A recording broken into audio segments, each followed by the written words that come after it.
میں جانتا ہوں وہ کون لوگ تھے، بوڑھے نے کہا، اور اس سے پہلے کہ کوئی مزید سوال کرتا بوڑھے نے کہا اسے گھر لے جاؤ اور کھانا کھلا کے سلا دینا، جو بات بھی کرنی ہوئی صبح کریں گے۔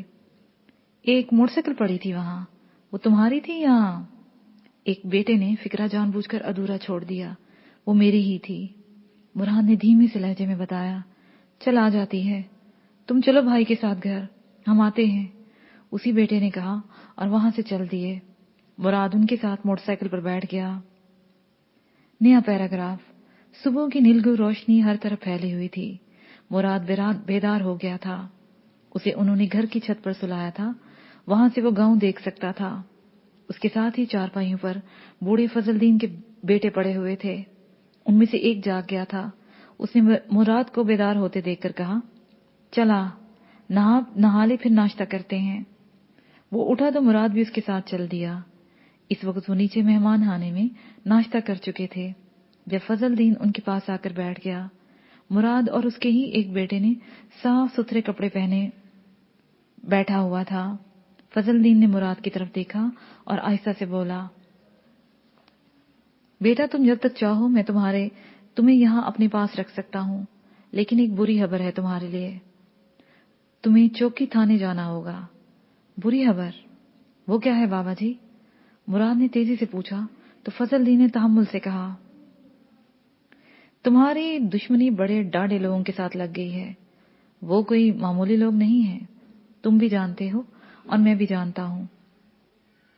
خیر تمہیں اب پولیس چوکی جانا پڑے گا۔ پولیس چوکی؟ وہ کیوں؟